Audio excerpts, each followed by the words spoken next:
9 news देख रहे हैं आप और मैं हूं आपके साथ प्रज्ञा सिंह।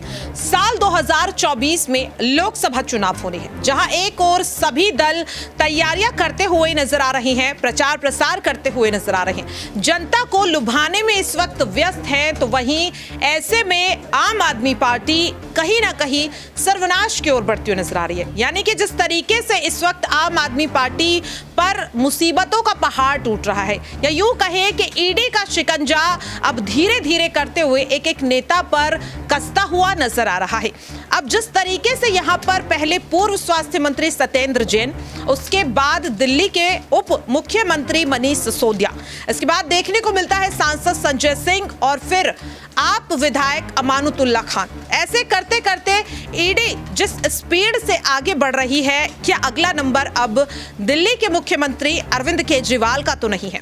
ये सवाल लगातार पूछा जा रहा है, लगातार उठ रहा है, क्योंकि जिस तरीके से ईडी की कार्रवाई देखने को मिल रही है, ये कयास लगातार लगाए जा रहे हैं। हालांकि अभी ये ऐसा होगा या नहीं, ये आने वाले समय पर छोड़ देते हैं, लेकिन इस चीज को समझना बहुत ज्यादा जरूरी है कि आखिरकार क्या वजह है, क्यों आम आदमी पार्टी के नेताओं पर ईडी लगातार अपना जो शिकंजा है वो कसती हुई नजर आ रही है। क्योंकि आपको बता दें कि जब आप विधायक के घर पर ईडी की छापेमारी होती है, तो उसी दिन संजय सिंह की कोर्ट में पेशी होती है।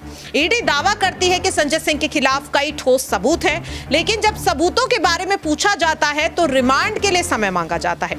जब सबूत है तो आखिरकार रिमांड क्यों बढ़ाई गई?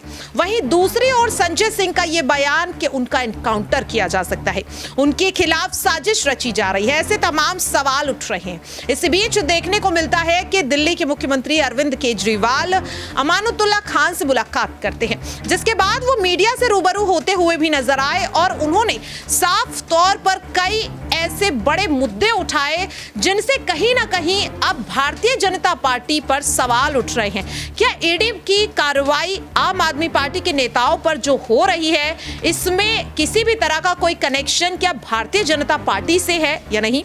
इसी चीज को हम समझेंगे। यहाँ पर मेरे साथ मेरे सहयोगी अब्रार हैं, उनसे समझने की कोशिश करेंगे कि आखिरकार क्या वजह है, क्यों यहाँ पर ईडी का शिकंजा लगातार आम आदमी पार्टी के नेताओं पर कसता हुआ नजर आ रहा है, और क्या आने वाले समय में अरविंद केजरीवाल पर भी ये कार्रवाई देखने को मिल सकती है? क्या लग रहा है आपको अब्रार, जिस तरीके से ईडी की कार्रवाई लगातार आम आदमी पार्टी पर हो रही है, क्या अगला नंबर अरविंद केजरीवाल का भी हो सकता है? देखिए, जिस ढंग से देखा ये जा रहा है कि लगातार जैसे जैसे चुनाव करीब आ रहे हैं, जाहिर सी बात है कि ईडी और भी ज़्यादा सक्रिय हो रही है। जहाँ तक बात अरविंद केजरीवाल के ऊपर जांच करने की या फिर उनकी गिरफ्तारी की है, तो ये देखना होगा। फिलहाल ये राजनीतिक आरोप ज़रूर लगाए जा रहे हैं आम आदमी पार्टी के द्वारा भारतीय जनता पार्टी पर कि ईडी सीबीआई का दुरुपयोग जो है वो किया जा रहा है। लेकिन अभी तक जिस ढंग से संजय सिंह वाले मामले में कोर्ट के भीतर सुनवाई हुई है, उस सुनवाई में ईडी के वकील ने जो माननीय जजेस के सामने पक्ष को रखा और ये कहा कि जो है संजय सिंह के खिलाफ रिश्वत लेने के सबूत जो है वो उनके पास मौजूद नहीं है, लेकिन सबूत जो उनके तरफ से जो कोर्ट के भीतर रखे गए वो ये थे कि संजय सिंह के द्वारा रिश्वत मांगी गई थी। अब ये दोनों मामला अलग अलग है, तो जाहिर सी बात है कि इसको लेकर के कहीं ना कहीं आम आदमी पार्टी के जो तमाम बड़े चेहरे हैं वो ये आरोप लगा रहे हैं कि इस पर राजनीति जो है खुले तौर पर की जा रही है। तो कुल मिलाकर के जो एमसीडी के नतीजे रहे थे, या लगातार जो भाजपा वर्सेस आम आदमी पार्टी के बीच की जो ये राजनीतिक दरार है वो और ज़्यादा जो है खुलती चली जा रही है। और 2024 जैसे जैसे नज़दीक आ रहा है, ख़ासतौर से आम आदमी पार्टी को लेकर भाजपा को जो एक उम्मीद थी कि वो 24 के चुनाव में अकेले अपने दम पर तने तना चुनाव में उतरेगी, लेकिन उन्होंने जो है गठबंधन में जाने का फैसला किया, क्योंकि उन्हें भी ये बात पता थी कि अकेले वो अपने बलबूते पर लोकसभा चुनाव में कोई खासा असरदार जो नतीजा है वो हासिल नहीं कर पाएंगे।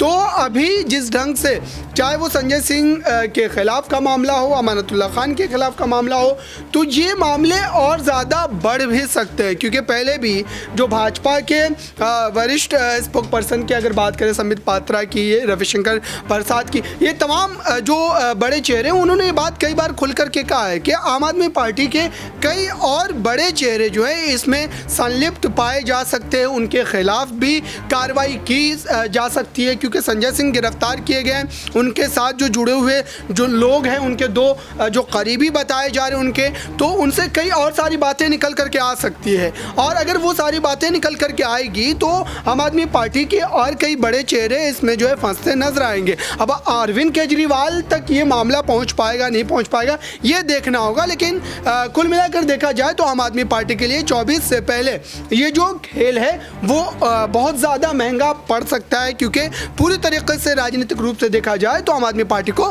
बांध करके रख दिया गया है। वाकई में देखिए यहाँ पर कहीं ना कहीं इसी बात को मुख्यमंत्री अरविंद केजरीवाल भी कहते हुए नजर आ रहे हैं। क्या कुछ यहाँ पर अरविंद केजरीवाल ने मीडिया से रूबरू होते हुए कहा है, सुनिए जरा। कल अमानतुल्लाह खान के यहाँ ईडी की रेड हुई। ये कोई पहला मौका नहीं है जब प्रधानमंत्री जी ने आम आदमी पार्टी के नेताओं पे रेड कराई है। जब से हमारी सरकार बनी है दिल्ली के अंदर, प्रधानमंत्री मोदी जी की पूरी कोशिश है कि किसी भी तरह से आम आदमी पार्टी को कुचल दिया जाए, ख़त्म कर दिया जाए। जैसे हमारी सरकार बनी 2015 में, 2016 में इन्होंने शुंगलू कमेटी बिठाई। शुंगलू कमेटी ने हमारी दिल्ली सरकार के तब तक जितने काम किए थे 400 फाइल मंगाई, 400 साढ़े 400 फाइलें मंगाई। सारी फाइलें बड़े बड़े अफसरों ने बैठ के जांच करी और एक पैसे का, नए पैसे का भी घोटाला नहीं निकला। उसके बाद मोदी जी ने हमारे एमएलएज के ऊपर झूठे केस करने चालू कर दिए। हमारे आम आदमी पार्टी के एमएलएज पे अभी तक 170 से ज़्यादा केस कर चुके हैं, 170 से ज़्यादा, और उनमें 140 से ज़्यादा केसेस में जजमेंट आ चुके हैं, जिसमें सारे जजमेंट मोदी जी के खिलाफ हैं। सारे जजमेंट हमारे पक्ष में आए हैं कि झूठा केस किया गया हमारे एमएलए के खिलाफ, झूठी एफआईआर की गई, झूठी गिरफ्तारी की गई, गलत गिरफ्तारी की गई। उसके बाद इन्होंने पिछले 2 साल से हमारे मंत्रियों को और सीनियर नेताओं को अब गिरफ्तार करना चालू किया। इन्होंने सत्येंद्र जैन को गिरफ्तार किया, इन्होंने मनीष सिसोदिया को गिरफ्तार किया, इन्होंने संजय सिंह को गिरफ्तार किया, इन्होंने कल अमानतुल्लाह खान के यहाँ ईडी की रेड की।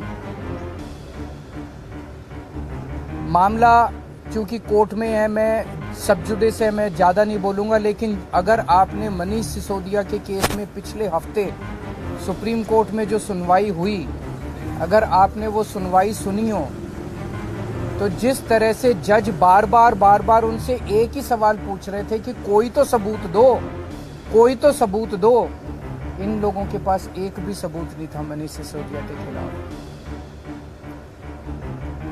तो इसका मतलब सारे के सारे केसेस झूठे किए जा रहे हैं। कल जो अमानतुल्लाह खान के यहाँ रेड हुई, वो भी एक तरह से, जिस तरह से आम आदमी पार्टी को ख़त्म करने के लिए मोदी जी की पूरी मुहिम है, उसी का एक हिस्सा है। आज तक एक नए पैसे का कहीं कोई हेरा फेरी नहीं निकली। मैं नरेंद्र मोदी जी को चैलेंज करता हूँ, आप इतनी इंक्वायरी हमारी, बोले बस घोटाला कर दिया केजरीवाल ने, सड़कों का घोटाला कर दिया, बिजली का घोटाला कर दिया, पानी का घोटाला, इतने घोटाले, इतनी जांच करा ली। एक नए पैसे का मैं चैलेंज करता हूँ, एक नए पैसे का अगर आपको कहीं कुछ मिला हो, अगर मिला हो तो आपको लगता है मेरे को छोड़ देते मोदी जी, कहीं कुछ नहीं मिला उनको। तो ये सारी की सारी जितनी जांच चल रही है, ये सारी फर्जी जांच है और उनका मकसद भ्रष्टाचार खत्म करना नहीं है। दूसरी पार्टियों के जितने भ्रष्टाचारी हैं, सारे भ्रष्टाचारी उन्होंने अपनी पार्टी में शामिल कर लिए। हमने देखा महाराष्ट्र के अंदर अभी 2 दिन पहले जिन नेताओं को चिल्ला कर मोदी जी ने कहा कि इन्होंने 70,000 करोड़ का घोटाला कर दिया, उन सारे भ्रष्टाचारियों को, जो मोदी जी की नज़र में भ्रष्टाचारी थे, उनको उन्होंने अपनी पार्टी में शामिल कर लिया। उन पे जितने केस कर रहे थे वो सारे केस खत्म कर दिए। तो भ्रष्टाचार, गुजरात के अंदर मोरबी ब्रिज गिर गया, मोरबी ब्रिज, कितने लोगों की मौत हो गई, कोई ईडी की रेड नहीं हुई, कोई सीबीआई की रेड नहीं हुई। इनके अपने राज्यों के अंदर, कर्नाटक के अंदर बताते हैं 40% कमीशन वाली सरकार, इनकी सरकार को फेमस कहा जाता था, कोई ईडी की रेड नहीं हुई उनके यहाँ, कोई सीबीआई की। बीजेपी वालों के अंदर, उनकी अपनी सरकारों के अंदर किसी तरह की जांच नहीं होती। अभी सीएजी की रिपोर्ट आई है, उसने इतने सारे इनके घोटाले निकाले हैं, कोई सीबीआई की रेड नहीं होती, कोई ईडी की रेड नहीं होती। बताते हैं ये अपने दोस्तों के इन्होंने अरबों रुपए के लोन माफ कर दिए, कोई ईडी की। तो भ्रष्टाचार खत्म करना इनका मकसद नहीं है, इनका केवल और केवल मकसद है विपक्ष के लोगों को किसी भी तरह से तंग करना। बहुत ज्यादा अहंकार हो गया मोदी जी को। आप टीवी पे देखते हैं जिस तरह से वो चलते हैं, उनकी चाल में अहंकार नजर आता है, उनकी जुबान में अहंकार नजर आता है, उनकी बातचीत करने में अहंकार नजर आता है। जिस तरह से वो अब किसी इंसान को इंसान नहीं समझते। और अगर किसी देश के राजा को इतना ज्यादा अहंकार हो जाए तो फिर उस देश की तरक्की कैसे हो सकती है। वो तो अब छोटी छोटी चीजों पे, हर चीज पे वो बदला लेने पे उतारू होते हैं। अगर किसी देश का राजा छोटे छोटे आम लोगों से, हम लोगों की क्या औकात है, हमसे अगर बदला लेने पे, अमानतुल्लाह खान की क्या, अगर इनसे बदला लेने पे, छोटे छोटे आम लोगों से बदला लेने पे उतारू हो जाएं, फिर वो देश तरक्की नहीं कर सकता। आज देश का माहौल बहुत ज्यादा खराब हो चुका है। पहली बार ऐसा हो रहा है कि देश छोड़ छोड़ के लोग दूसरे देशों की, भारत छोड़ छोड़ के लोग दूसरे देशों की नागरिकता ले रहे हैं। ऐसा कभी नहीं हुआ। इतने बड़े स्केल के ऊपर लोग भारत की नागरिकता छोड़ के, भारत छोड़ के जा रहे हैं। पूरे देश का माहौल खराब हो चुका है, व्यापार बर्बाद हो चुका है, उद्योग बर्बाद हो चुका है, व्यापारी डरे हुए हैं, उद्योगपति डरे हुए हैं, आम जनता डरी हुई है, मीडिया वाले डरे हुए हैं, आप सब लोगों को डरा रखा है। तो बहुत ज्यादा खराब है माहौल। लेकिन आम आदमी पार्टी टिकी हुई है, आम आदमी पार्टी डटी हुई है, आम आदमी पार्टी देशभक्तों की पार्टी है, ईमानदार लोगों की पार्टी है। मोदी जी जो मर्जी कर ले, हम झुकने वाले नहीं हैं।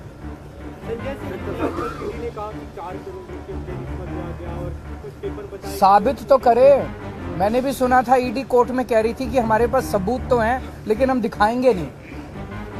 कल ईडी ने कोर्ट में बोला हमारे पास सबूत तो है, हम दिखाएंगे नहीं। तो अगर कोर्ट को ही सबूत नहीं दिखाओगे तो किसको दिखाओगे? अपने घर में रखोगे क्या सबूत? कोर्ट को कहा कि उनकी सुरक्षा को लेकर कई सारे कंसर्न है, ये भी कहा कि एनकाउंटर किया जा सकता है उनका, तो उसकी जिम्मेदारी कौन लेगा? तो देखा आपने और सुना भी कि किस तरह से अपने बयान में साफ तौर पर अरविंद केजरीवाल ने ये कहा है कि जानबूझकर आम आदमी पार्टी के खिलाफ ये साजिश रची जा रही है। बता दें कि अरविंद केजरीवाल से पहले पंजाब के मुख्यमंत्री भगवंत मान ने भी ये कहा कि जहां पर भारतीय जनता पार्टी को जनता का समर्थन नहीं मिलता है, वहां पर बीजेपी सत्ता में आने के लिए ईडी, सीबीआई जैसी जांच एजेंसियों का इस्तेमाल करती है। 13 अक्टूबर को संजय सिंह को एक बार फिर से कोर्ट में पेश किया जाएगा। देखना होगा कि आखिरकार क्या कुछ फैसला संजय सिंह पर कोर्ट देता हुआ नजर आएगा। फिलहाल के लिए इस खास रिपोर्ट में इतना ही। देश और दुनिया की तमाम खबरों के लिए आप देखते रहिए नेक्स्ट 9 न्यूज।